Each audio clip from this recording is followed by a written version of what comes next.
Bless me, Father, for I have sinned. It has been 4 days since my last confession. My sins include laziness, lust. That's about it. There's definitely no gluttony in there. That's one of the things I neglected to do was eat in a timely manner yesterday. But yeah, it's been 4 days, and it's been a long 4 days. But I actually did a little research for this and looked up a percentage calculator. So it's the last day of January. In approximately a month and a half, I've reduced 58% if you round it up. If you round up 41.66666 to 42 and you subtract it from 100. So that's um, over a 50% reduction, 58% from phone.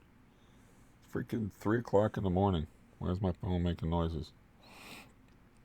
Sorry about that.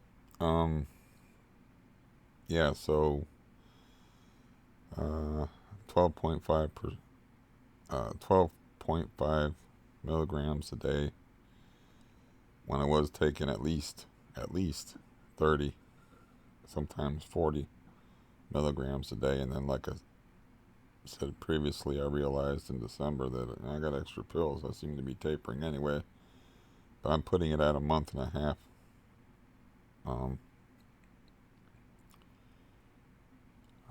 as far as the drop from 30 to 12.5, and clearly not doing too good, but you'll get that.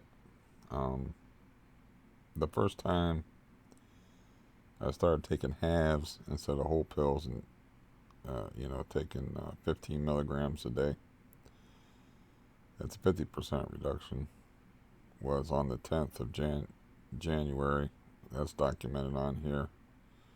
And then 18 days later, on the 28th, I decided to cut the middle pill in half.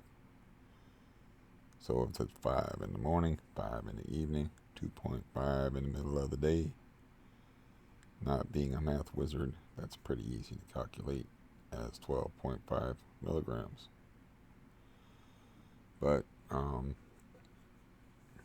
yeah, I had like one good day in there since I've done this, where I was actually like considering not taking the middle pill at all.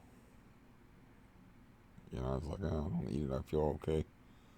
Then the last 2 days have been real bad, like desolate bad. So what I think's happening right now is like, bye bye Half Life. That's what I think's happening.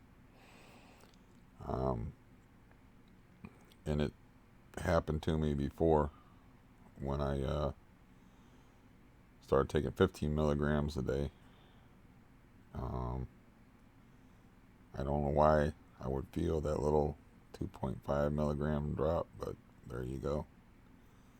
This whole thing's a mystery to me. So, uh, okay, stomach, you can say whatever you want to. It's a free country. You have First Amendment. My stomach has First Amendment rights. It can say whatever it wants to, but it doesn't need to interrupt me while I'm talking. Um, so yeah, the depth of despair I've been in the last couple of days has been pretty intense. You know, I had hmm, I had thought about this before I got on here, and I was like, there's two different things that people said to me, but I can't remember the one thing now. But the other thing was like, why put yourself through this? Well, my parents died like 5 years ago in the same year, It's right around the time that I started like taking my first benzos, and everything like turned to shit since then. Part of that might be a coincidence, but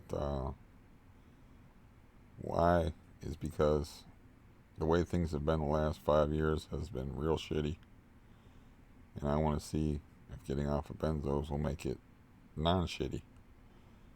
That's reason number one. Reason number two, I don't like being dependent on any chemicals. I don't like being chemically dependent, and at some, it's either die taking benzos and just take them for the rest of your life, or do this to yourself. So I choose to do this to myself, to put myself through this. I think is the way the person phrased that. I've come across that before where, like, you got a heart condition, you got this, CRPS, you got this, why are you bothering to do this? It's like, because better is still better, you know? It's, if I, like I said, the last 5 years have been straight up shit. And better is still better. Even if, what I'm aspiring to is just getting eaten up by piranha instead of alligators. I don't know if that works. That probably doesn't work. Piranhas have a bad reputation, though, you see, because piranhas, that like almost net. That's.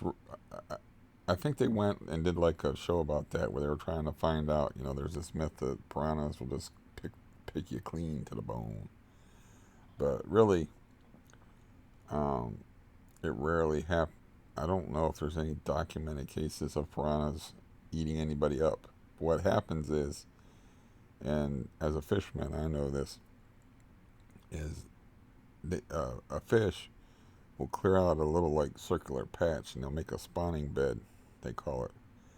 So that's what like 99.9% of all piranha bites are, is somebody wading in the water and threatening their spawning bed, and then they got such nasty mouths they run forward and they bite you, and it's usually just one bite, but man, they take a hell of a chunk of meat out of you. I mean, you're gonna have a scar. You might have like a divot, but you're gonna be yeah, they're gonna take a piece. So while they are capable of picking a man clean to the bone, as I was always raised to believe, according to all my jungle movies I watched when I was a kid, it like never happens. It's just not part of what they do. Uh, but anyways, um, that's just my mind wandering a bit. So yeah, that's why I want to quit. Is because I'd rather get bit up by mosquitoes than stung by a hive of bees. You know, I feel like the last 5 years I've been attacked by a swarm of bees, and then like maybe, just maybe, if I pull this off, get off of benzos, go through whatever's going to happen. I don't know what's going to happen when the 12.5 eventually becomes zero. But maybe those hornets that have been attacking me for 5 years will turn into mosquitoes, and I'm used to mosquitoes. Um, so yeah, that's why. Uh, Now, part of it also is like they're bad for your brain. I think they're bad for your brain even while you're not withdrawing. But when you're withdrawing, you're like I am now. Generally speaking, you're like, this thinking shit's hard. How did these words fit together? Where do I put the period? Do I pause here? What exactly have I been talking about? Did I already say that before? It's like, you know, it's like somebody's in there with a spoon or something mixing up all your thoughts, and it's very disorienting. That's why, the last 4 days have seen more like 4 weeks. Um, yeah, I was thinking about, it's probably too soon to try it, but I haven't been outside in a very long time, and I was thinking about, like, around sunrise, uh, taking a walk outside with the cane. I have been walking with the cane, up and down through the house. It's a risk, and my knee has been, I've been wrapping it up, and it's been swollen and stuff. I probably didn't mention that I woke up at 2 o'clock in the morning and had a bunch of foul dreams. Not nightmares, just unpleasant dreams. And I got a froggy throat. And I've been neglecting my coffee horribly. See if I can do this without the lid. This is exciting. This is how exciting my life is. Do not burn yourself.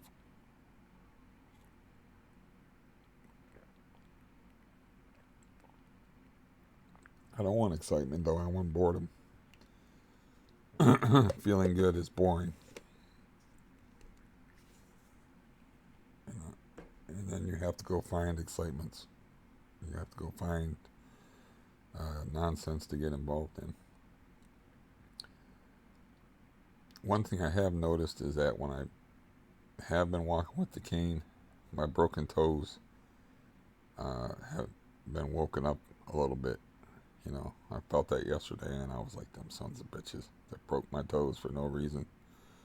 Because if you remember, broke my toes on November 8th through some kind of, this is going to be repeats for a lot of y'all, but make it quick, through some kind of weird dysfunctional loop that went around me and made an appointment to where it was like, okay, now I got to clean my room when my legs aren't too hot already.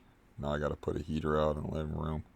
Now my legs don't work, so I'm going to kick this heater here when I fall and make my toes go like this. So that happened November 8th.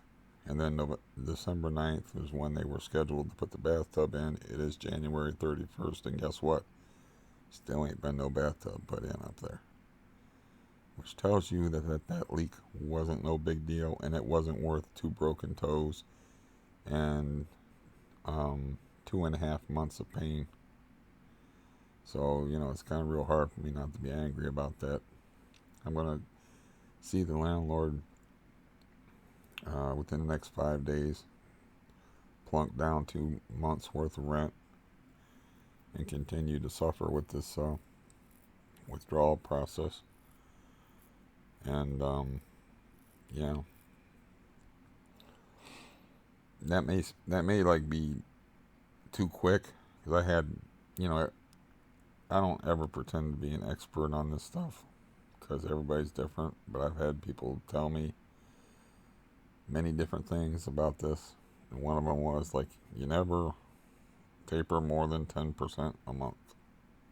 It's like, okay, I tapered 58% in about a month and a half. And I just take what I can handle.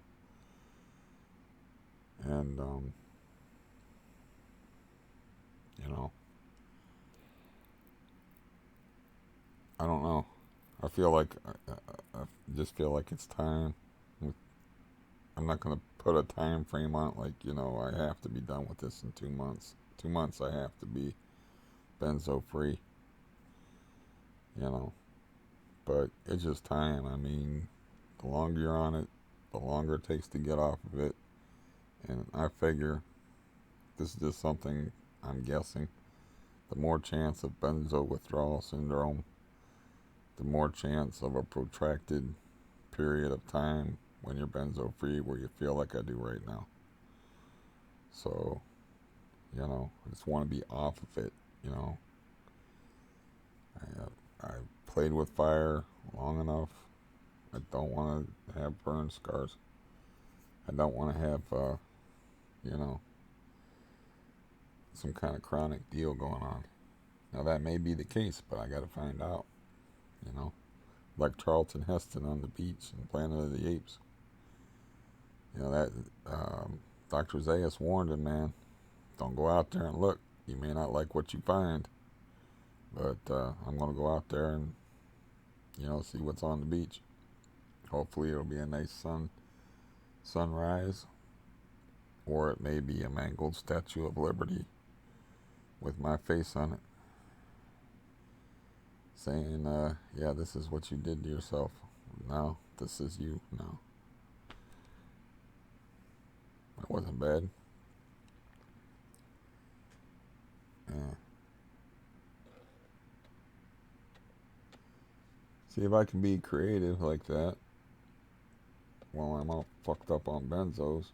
I can't find there it is.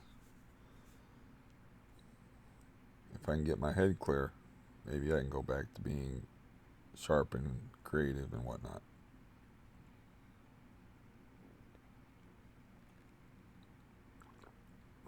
Why I want to quit is because that's all I got is my mind. My body ain't worth a shit. And I got reminded of that yesterday in rude fashion because I I guess I worked out too hard. I mean, I don't know how that's possible with 15-pound dumbbells. But man, my neck was all messed up yesterday on my shoulder. And these aid workers come in here, and they always got horrendous stories they feel the need to tell me about their lives. So I'm trying to shake my head in sympathy with her. I'm like, I'm sorry about that. It's like my shoulder. I told her I was gonna shake my head at it all, but really can't do that. It's still a little bit stiff. I might do. I'll probably work out with weights. It just cheers me up, you know. But maybe I'm not taking that as slow as I need to take it. I don't know what I did that screwed up my neck and my shoulder yesterday, but it's still there a little bit. But it's not like it was yesterday. I could turn my head. It's still there. Whatever I did, I'm not sure what. Uh, but yeah, so I skipped.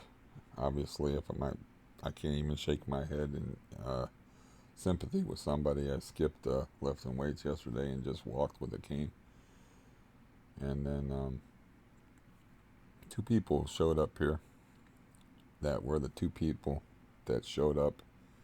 I kind of like gave them what my Uncle Joe, World War II vet, used to call the bum's rush, which is just like hustling somebody out the door. But it was really because the last time I had bed bugs, those two individuals were in my house at the same time. And I know that the one guy still got a bed bug situation. So, I just kind of like didn't want them to sit down and visit or nothing like that.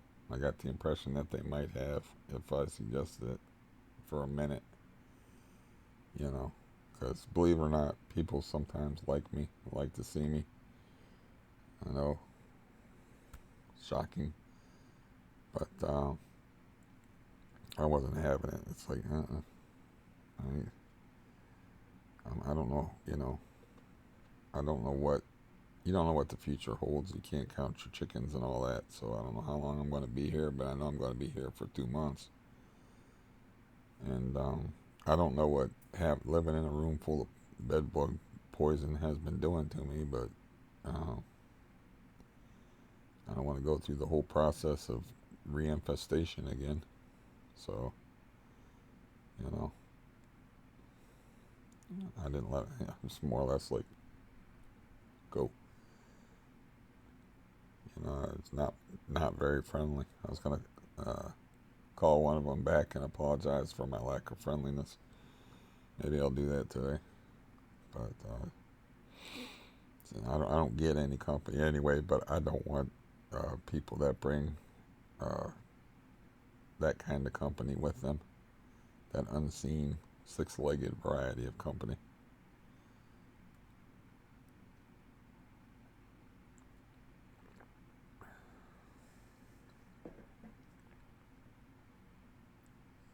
But yeah, I've had people say like that before. It's like, with your heart, once you're putting yourself at risk. And the last 2 days have been bad heart days too. I'm taking my pulse and stuff, and I got anxiety about it. I woke up at 2 in the morning and I took a blood pressure pill because I was like, yeah, I don't feel right. And I took my pulse a couple of times there, and it was up around 90 when I'm just, my resting heart rate should be 70 to 75. And it's whether it's related to the withdrawal or has more to do with something else, I don't know.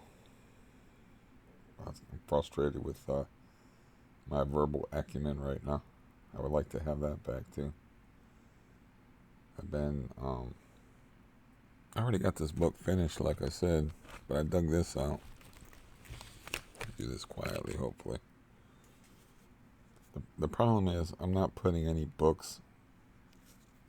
They got like a 3-strike policy for your account, and for some reason I put up a book from like 1986, Thinner by Stephen King, and they gave me a copyright strike. So I already got a copyright strike against me, which means I'm not going to put any more books up except for my own work on this channel, because that would crush me if I'm like documenting a coming up on 2-year struggle with this benzo shit, and then to have it wiped out, have your account deleted because of copyright infringement.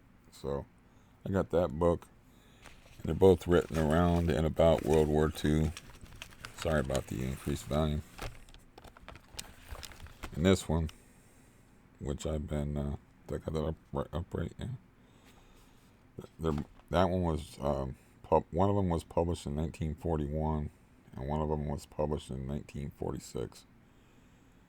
And part of the George Orwell book, he's actually saying there are men flying over top of my head right now trying to kill me, whose name I do not even know, and who do not know my name. So they're both about World War II from 2 different perspectives. And the one's done, the long one, the Eric Fromm book. So I'm going to put it on another account, and to protect this account. And I don't think anybody cares about the Iceberg Hermit, but that's been up for a while. But I might take that down just to protect this, because this will stay up. Like I said, I got one Port Farg 1, which has been around since, I don't know, it's been around for like 7 years. So I don't know how long people's accounts last on YouTube or whatever, but man, to have all this documented suffering wiped out, all the stories, yeah, I'm not risking that. So I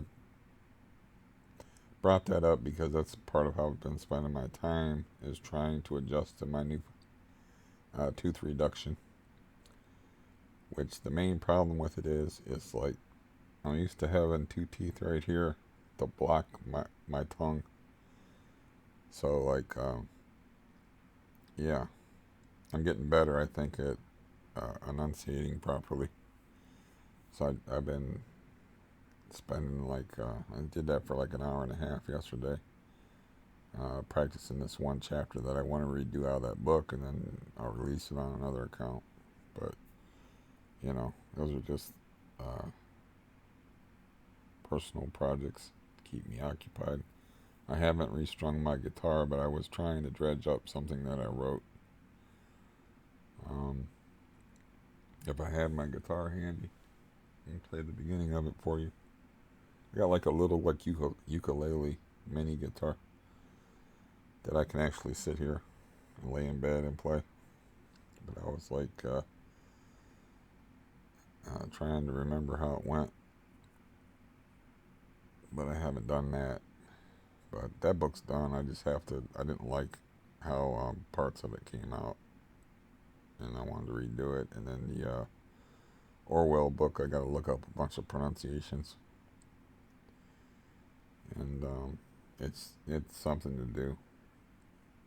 Besides, sit here and feel like doom and gloom. Uh, um, I think that a lot of times I think that's why people get depressed. It's like it's a big part of being a human being is being creative, and even though like that's somebody else's creation, I'm still making something by reading it and making files out of me reading it. That's still making something. I think people get depressed when they don't create. And creativity isn't like, necessarily writing a novel, sculpting a sculpture, painting a painting. You know, uh, the whole piranha riff in here was being creative. The mosquito and the hornet thing and all that. You know, if you just sit there and um,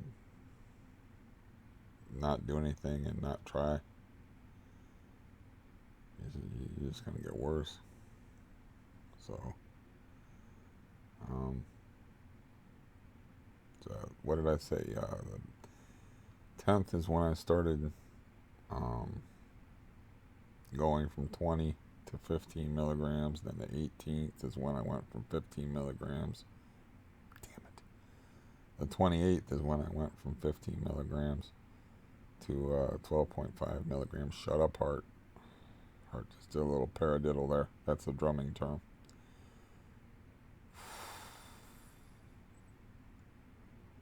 Yeah, definitely would be easier to withdraw without this AFib stuff looming around me like a shadow.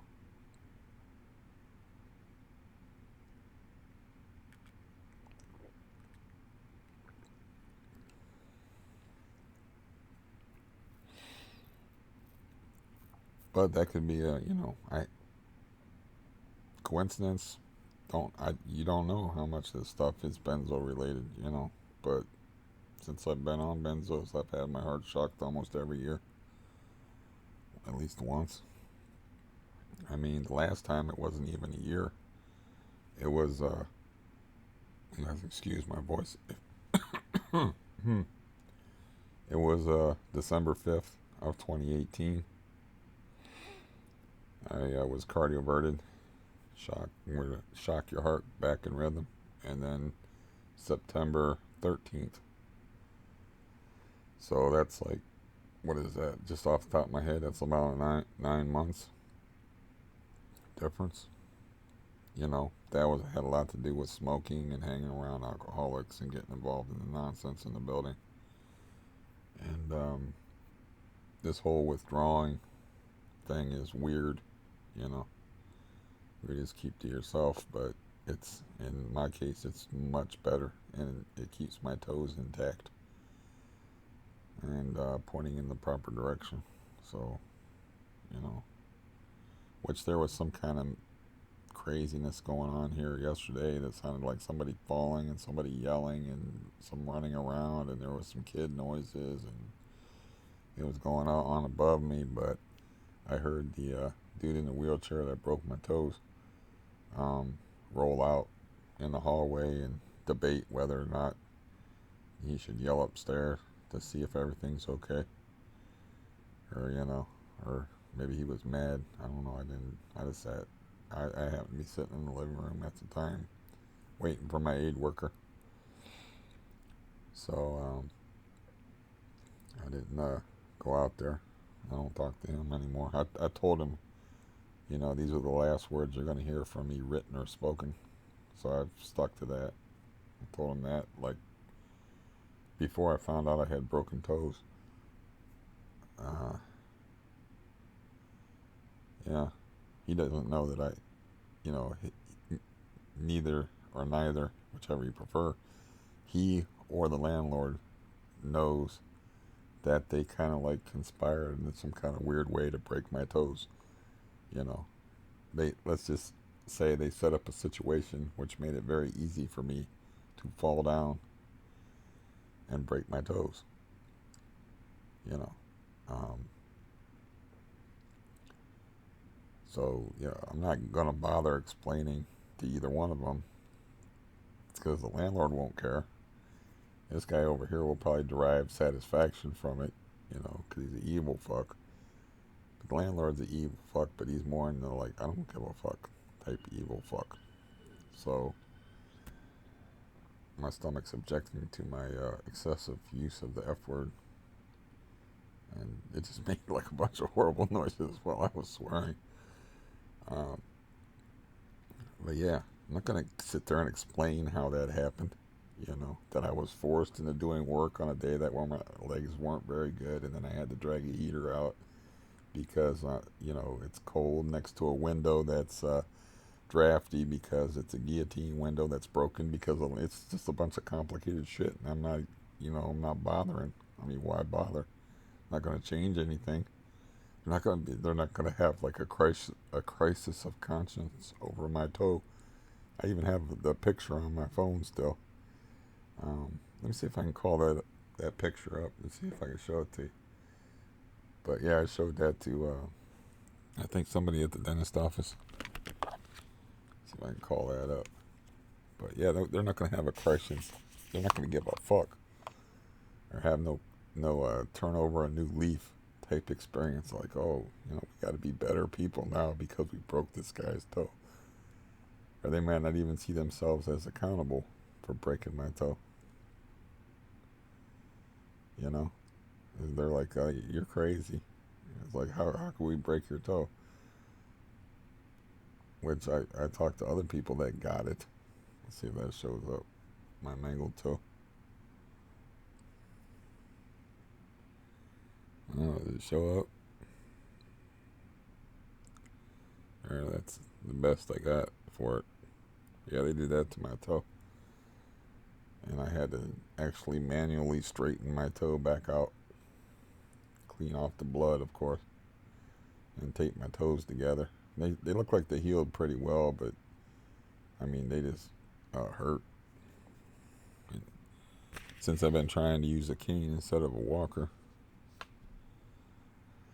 they've been hurting more. But anyways, yeah, I don't know. Maybe it's too much too fast. I don't know.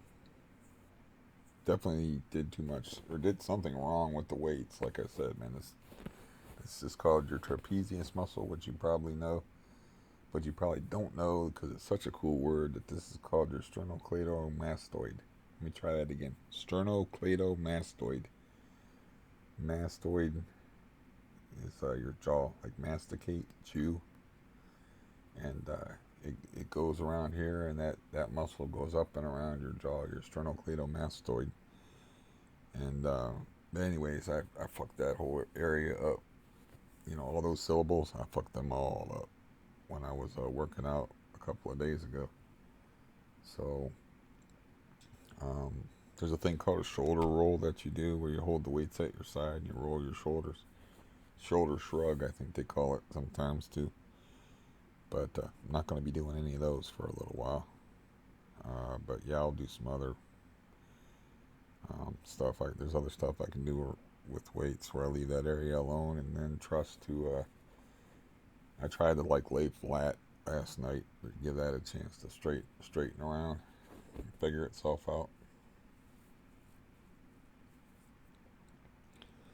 Yeah, that was funny yesterday. This woman's telling me about how her husband broke the microwave before she left and told her to get the fuck out. And she's like, I'm paying the bills. And he's trying to throw me out of the house. It doesn't make any sense. And she's like, he's wrecking everything in the house. Like he broke the dryer, and there's holes in the walls, and the front door is busted. She's like, he's tearing the house down around me. I was like, has he been in anger management? She was like, yeah, like 3 times. And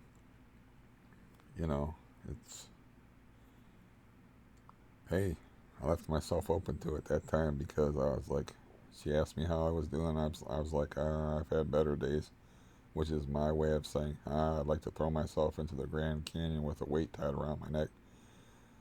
But then I said, how are you doing? And then she said, well, I've had a hell of a day already. And I'm like, well, I'm going to send you shopping, but I guess we can talk about it if you get back and there's enough time. And she goes, like, said something like, you don't want to hear about that or something along those lines. I don't remember what she said, but it was like a dismissive thing. But I knew I was going to hear about it because I don't know what it is about me now, but people want to tell me these things. It's like, do I have like a fatherly psychiatric lean on the shoulder air now that I didn't have? It's like, when I was younger, like, I think it's just that you're incapacitated, so you're safe. They know they can outrun you because I used to be mildly terrifying when I was younger. At least to some people. I used to get the thing where you walk by a car door and you hear the click of the lock going down. And, walk on the other side of the street type of stuff. But now, now that I'm like all cute and cuddly and helpless like a little puppy, it's like, people want to bombard me with stories of people's heads the lady told me her brother's head got smashed by a hydraulic press. And this person's telling me about her domestic thing, and this um, other aid worker that will actually take a little backsheesh. They're not supposed to do that, but we got like an understanding between us. Like I'll tip her. They're not supposed to take tips because they're. I said, well, that doesn't make any sense. You're in a service industry, and it's like if you were a waitress or something like that, and you were serving somebody, you'd make a living off of tips. And the one person explained, like, well, we're dealing with poor people a lot, so we're not allowed to take anything at all. But I got an understanding with this one, but I brought her up because, she was telling me about her crazy life. It's like, that's the one where I said, man, you got a lot of shit going on. And she goes, well, not really. And I'm like, well, let me put it this way. If you don't like the sound of that, you got a lot of shit going on around you. And she goes, yeah, I guess so. But, yeah. She has like I think she had like a boyfriend. It's been a while. she had to have surgery and was off work, so I haven't seen her since the summertime. Um, but she had like a boyfriend that had a son that sounded like serial killer material, like pyromania at least, future arsonist, at the very least. Um, so like she's inherited this devil child, and I hear all about that. I hear about all like everyone that comes here. I think it's like, I, it's like it's, I'm not terrifying anymore. I'm just an old man, crippled up. So it's like people feel free to run their mouths around me, unless I have to unless I have to grab people's arms and put them in arm bars and shit like that. I shook my visitor's hand yesterday, and I went to squeeze his hand a little bit. He was like, "Ow, fuck." And I'm like, "Oh, I just wanted you to remember me." And he was like, and then he did this, and his like two fingers cracked. So maybe the weight training's paying off a little bit. He was like, and they cracked. And he was like, "Yeah, okay, I'll remember that." You know, but I didn't mean to squeeze his hand that hard or anything like that. Um, apparently that doesn't mean that I can work out with measly 15-pound dumbbells and not get some kind of crazy weird muscle soreness or, usually when you injure yourself doing that shit, you feel it right away. You fucked up, which I don't ever fuck up with weights. So it's more likely to be a soreness type of thing.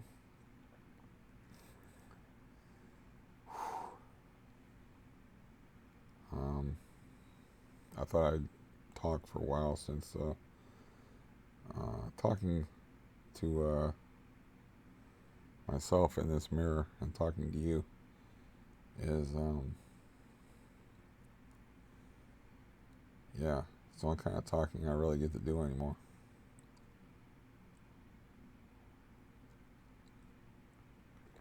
It doesn't irritate me. It's more therapeutic.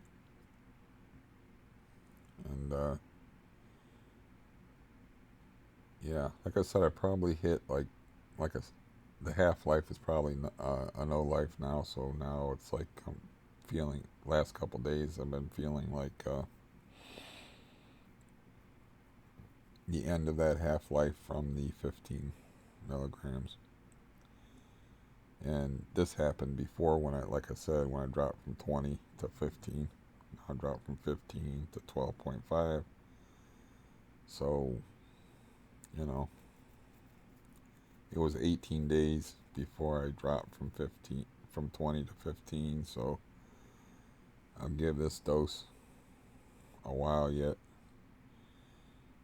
I guess I wanted to rush it along, frankly, and drop the middle pill, and then be taking 5 milligrams in the morning at 8, and then between 6 and 8, 5 milligrams and a blood pressure pill, and go to sleep. But the heart is the boss, and my heart acting a little wonky, or at least I've been feeling weird. It did do a paradiddle there when I said it did, which that really fucks with my head worse than anything, of course, because that'll put me in the hospital and really inconvenience me. Death, not inconvenient. Death is not inconvenient. Okay. Being put in the hospital and where they keep you alive for more suffering is inconvenient. Like the person said, like, you know, why put yourself through that suffering? It's like, that's my whole fucking life, lady. I've asked myself that question since I contracted CRPS when I was 18. It was, you know, I didn't know about it until I was 20, so you could say, because they didn't know what it was. But when I was diagnosed with it at 20, um, you could say that's a question I've asked my whole life. It's like, why do I want to put myself through this? And I already had the template of my older brother uh, deciding to exit stage left and not suffer through life, you know. Uh, but no, like I said, everything turned to shit like around 5 years ago, around the time of my parents' death, and that's when I started taking benzos sporadically. Now I wasn't necessarily chemically dependent on them for a while because I would just get them here and there, which you can take them here and there. You take them every day or every other day to the point where you're, you know, where they're doing the job of those. They're interfering with that GABA reception process. Um, and um, I don't know. My brain's not good enough to go into how that works to make anything out of that. That's another thing is like I want that sharpness of mind back to where I can go into that effortlessly and make something interesting verbally for you to listen to. So yeah, I am doing this for you. Yeah, yeah, right.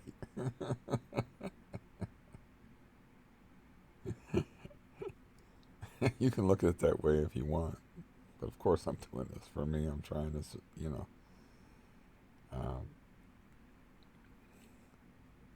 yeah, it's nice if there's a side benefit where you get something out of it, or you find it inspirational, or you're like, you know, this guy's sticking with it. He's obviously the goddamn faces he's making. He's obviously not doing all that great, but he's gonna stick with it. And he made a confession at the beginning of the video. I kind of expected him to say that he backslid on taking more volume, but he didn't. He was talking. What I was actually talking about with backsliding is I had said that I was going to address my knee by making some calls, which I didn't call nobody this week. It's Friday morning, and so that's how I backslid. It's like I don't, yeah, I am not feeling, I am not feeling up to making that call. But if I have a good day where I feel coherent, or if I feel calm at this dose, then I'll make the call. I mean, my knee ain't going nowhere. It should have been fixed years ago. My knee's been fucked up for so long, I can't even remember how long. It's got to be at least, like I said, it's like 4 years, 5 years, 6 years. It's been a long time since I've been able to walk to the point where it changed the whole way I walk. When I moved in here, I used to be able to walk. Well, before I moved in here in 2010, yeah, I've been living here 10 years. Only 7 or 7.5 under Gerald Miller, the evil landlord, but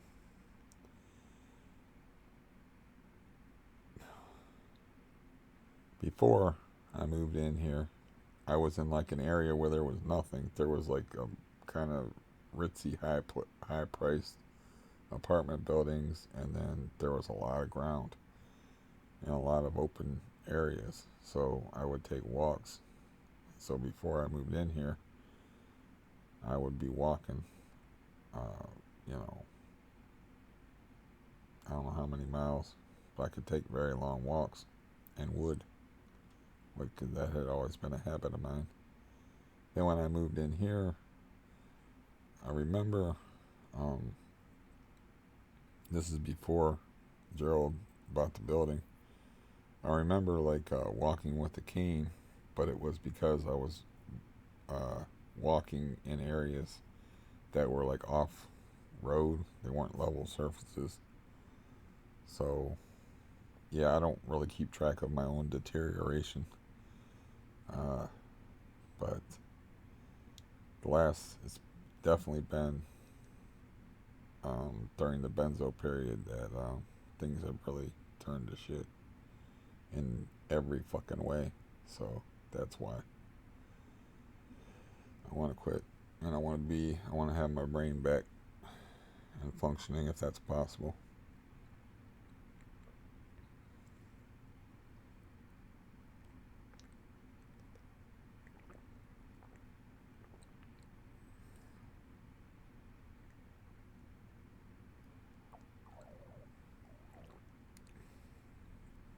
I bet you that's super entertaining watching me drink coffee out of a sippy cup.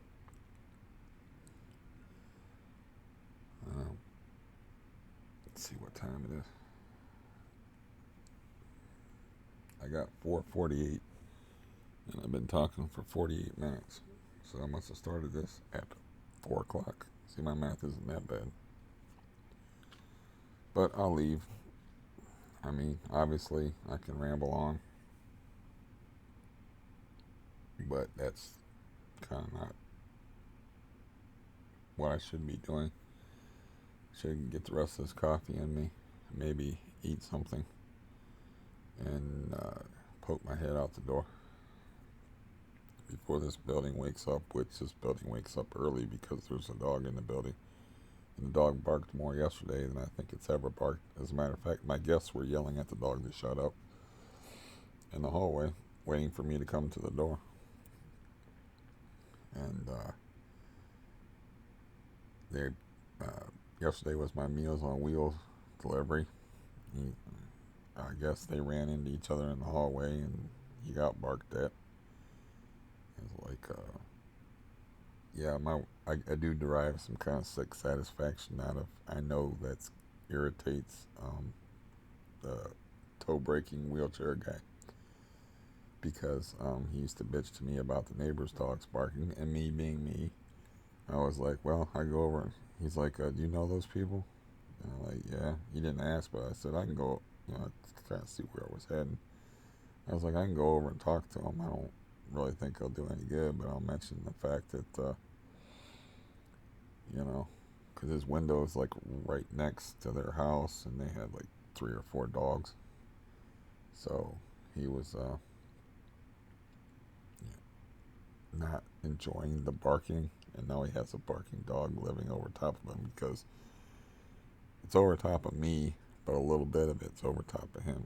It's like the way the upper apartment goes. It goes like here, and my apartment ends here, and then there's like a little bit of the apartment that's over top of me that overlaps his place. And plus, even if the dog's barking in my place, he can probably hear it sometimes. It's not a small dog. So, as soon as I seen that adorable little puppy, I was like, it's another damn thing. I'm going to have a stampeding elephant upstairs and a barking dog. Great. And, yeah. And the illegal tenants up there, too. But yeah, of all the fucking absurd things that's happened since March 18th is when I started this whole series of videos in earnest. That to me is the one that is the most absurd. Is that I go through that summer of 2018 where I'm kicked. I got a meth operation going in here. They end up squatting. I'm getting death threats, all that shit. And then the person that I get moved in over top of me is actually not an improvement over the squatters because of the boom, boom, boom. And then I retreat into the bedroom just for my sanity because to me that's, whatever your thing is, for that guy that's barking dogs, I can put up with that better than he can. He hates that. Uh, but for me, those vibratory impact tremors, the Jurassic Park water with the concentric circles thing, noises, just while I'm withdrawing, it would bother me even if I wasn't withdrawing, and did bother me even when I wasn't withdrawing. So I just live in this room. But yeah, that's the most absurd thing of all. It's like I had, like I said, I had a guy in there that was between 300 and 350 pounds living over top of me. Sounds like a ballerina compared to this person. So having Stampy move in over top of me and chasing me into my bedroom just because, you know, just couldn't take it. Couldn't take the window rattling, impact tremors of her walking. She got fibromyalgia, and I guess she just walks flat-footed. Like instead of toe to heel or heel to toe or however it is normal people walk. I'm not. You see me walk. I don't walk normally, but I don't walk like that. But that's the most ridiculous thing out of the whole damn ball of wax to me. It's like I go through that hellish, unbelievable summer where I'm dealing with police and threatening people with machetes and have in the middle of an episode of Breaking Bad, and there's a meth business going on in here, and it's just to go from that to having a brontosaurus moving over top of you, and it's like the ridiculousness of that, the luck of the draw, man. And at that point is when people no longer start out their videos by saying, it has been 4 days since I've made my last confession. And it's at that point that they're like, this guy that's a little person, i.e. a midget, was come out, and he was a comedian. He goes, I'm a Satanist. And everybody like pauses for a second. And he said, well, look at me. If you were me, and God did this to you, wouldn't you be rooting for the other team? You know, so I can kind of understand that comedy routine. I'm sure I butchered it and ruined it because comedy is about phrasing, timing, nuance, and intangibles. And uh, since my favorite comedian is Norm Macdonald, and if you ever hear anybody besides Norm Macdonald tell a Norm Macdonald joke, generally speaking, it doesn't work. I will attempt one right now, for instance, which I don't know if this is a joke or a story, but I got to end on something.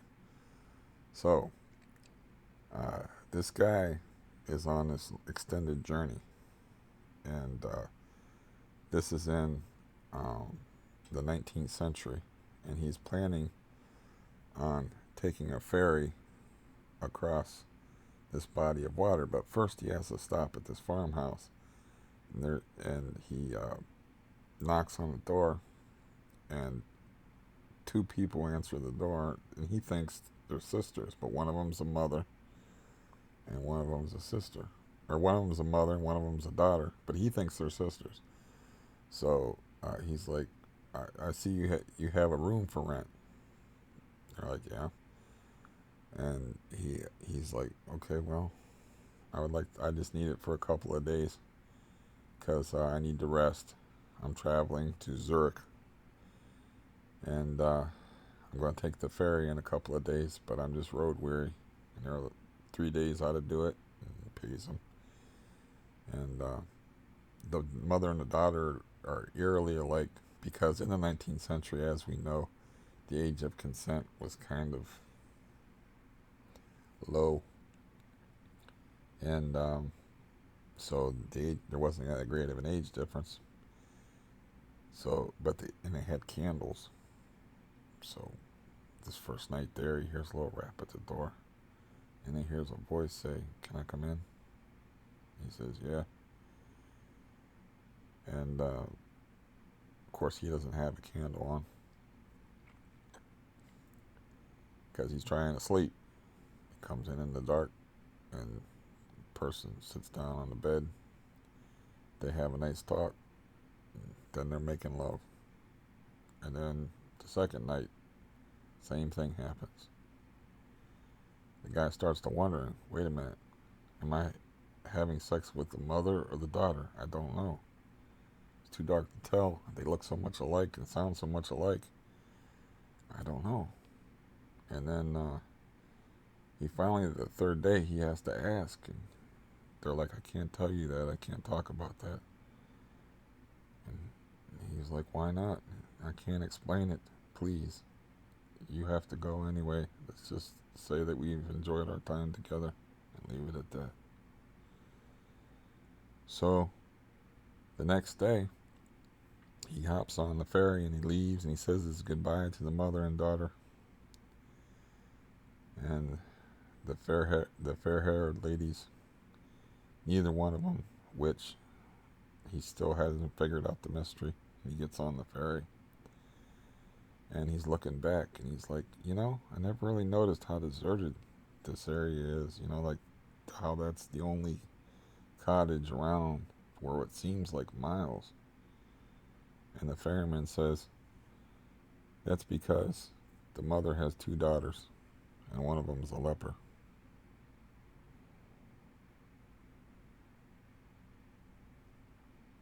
Now, is that a joke? Is that a story? Is that a little piece of horror fiction? Because, he could have caught leprosy and now he is spreading it to the ferryman and whoever he goes to because he's been banging a leper. I don't know. But anyway, yeah. The leper stayed hidden, I guess. That's the way he told the thing, though.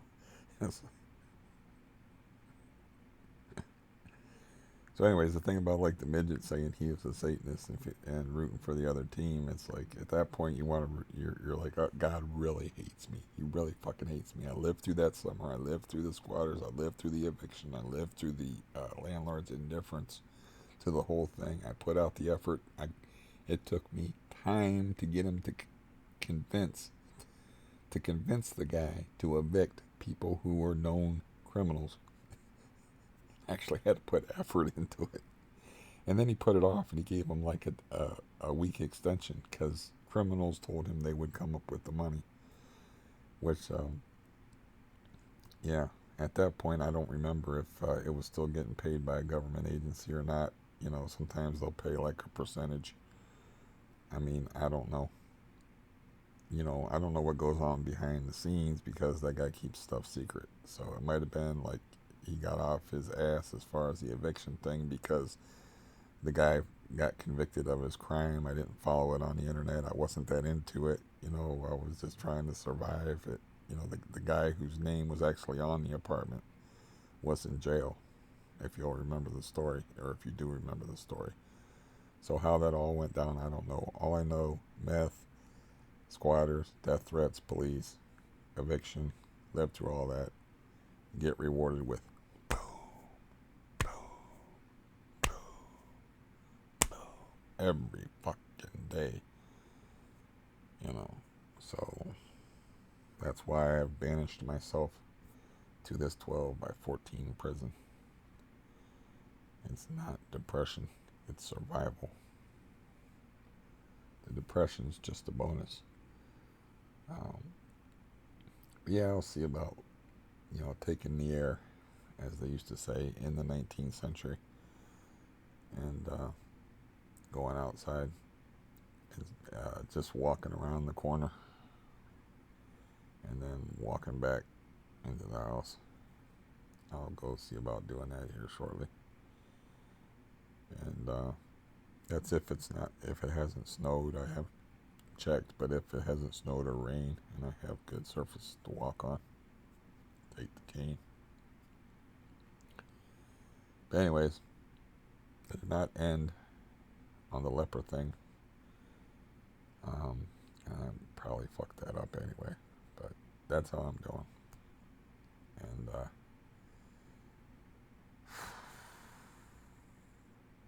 I'm not gonna go back up.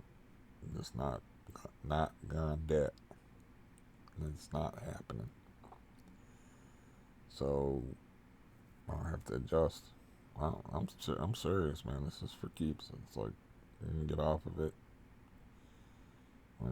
It's not going to be fun. It hasn't been fun. The whole damn thing hasn't been fun.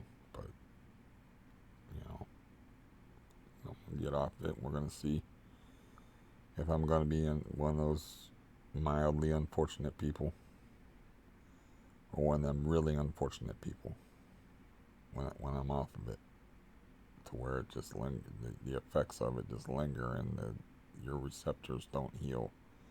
Like, how damaged are they? I don't know. But I'm not gonna find out unless I quit, which I am going to do because I am a willful, stubborn bastard, and that's just how I am. I'm even willful to the point of laziness, to where like I don't do stuff because they're goddamn doctors and I hate all of them.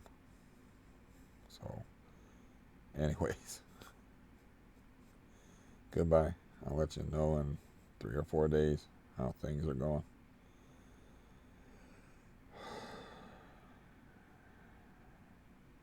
I was promising you.